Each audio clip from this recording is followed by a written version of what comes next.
Let's see. Hold on. This young man in the purple shirt. That's a nice looking shirt. Now, why was everybody cheering for him? I mean, he does look nice in his purple shirt. But... Thank you, President. Yeah. And greeting. My name is Dom. I'm from Cambodia. My question is, since many people have focused on a lot of high issue, I want to go low. So, how low are you going to go? I have no idea. So the question that I want to ask you is that, since yourself is aging toward a very senior life, and that's pretty low. I'm sorry, President. Okay, just go straight to the question. So, how do you see your kids and the young people, the young leaders, as the incident between the old people and the young people? Because from my society, the gap between the old and the young is very divided. So I want to see your perspective toward what is your initiative and what is your will as a president, a person who see a lot of problem. So what do you want to see from young people like us in the future when you get old? So what... I think you get my question, right? I got your question. Thank you so much.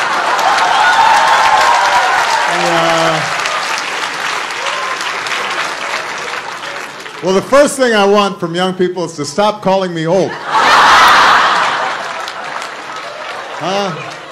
Come on.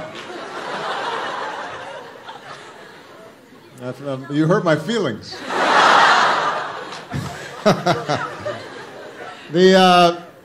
Well, look, we all get old. It's true. And when I came into office, I had no gray hair, and now I have a lot. Although I will tell you that I don't dye my hair, and a lot of my fellow leaders do. I'm just saying. I won't say who, but their barbers know, their hairdressers. You know, I think the most important thing for young people is that they're not trapped in the past. And human progress is driven by looking at a problem with fresh eyes, with new eyes. And you know, as you get older, what happens is that you just get in the habit of seeing the same thing,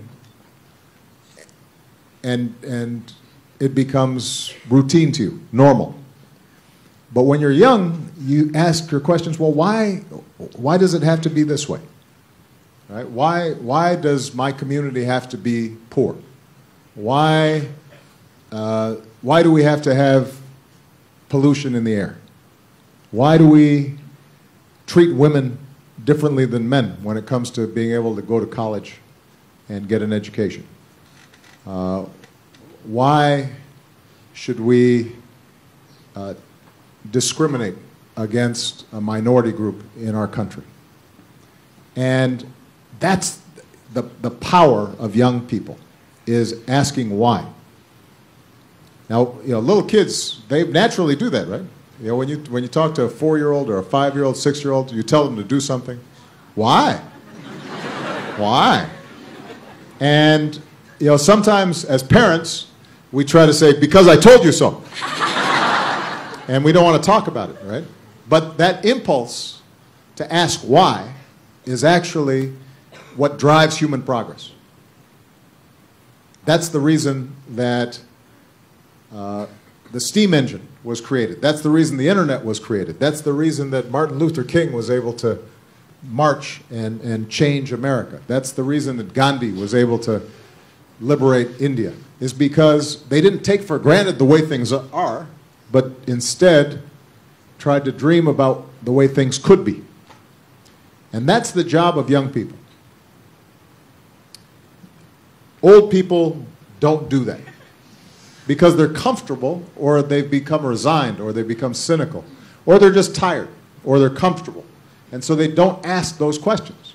But young people, you have to ask those questions. Right? Now, you then have to work. And one of the things that I always say to young people when I talk to them anywhere, including in the United States, one of the flaws of young people is you're oftentimes impatient. And bringing about change, doing anything important, typically takes time. And it's hard work. And sometimes you'll fail initially. And you have to stay with it. And so you can't give up. So if you're asking a question, you know, how am I going to, why not start a business for clean energy?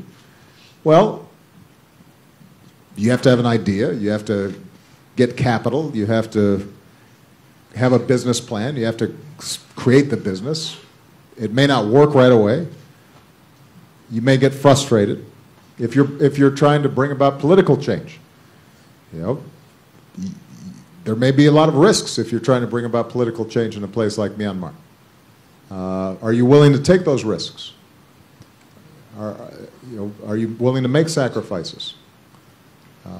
What happens when it doesn't work initially? Are you willing to then get back up and start again? And that, I think, is the most important thing. Vision is important, but then you also have to have the persistence to keep working to make progress. And I always tell young people to have big dreams, but then also be willing to work for those dreams. It's not going to come right away. All right? Okay. Yes, young lady right here. Here, I'm sure we have a microphone.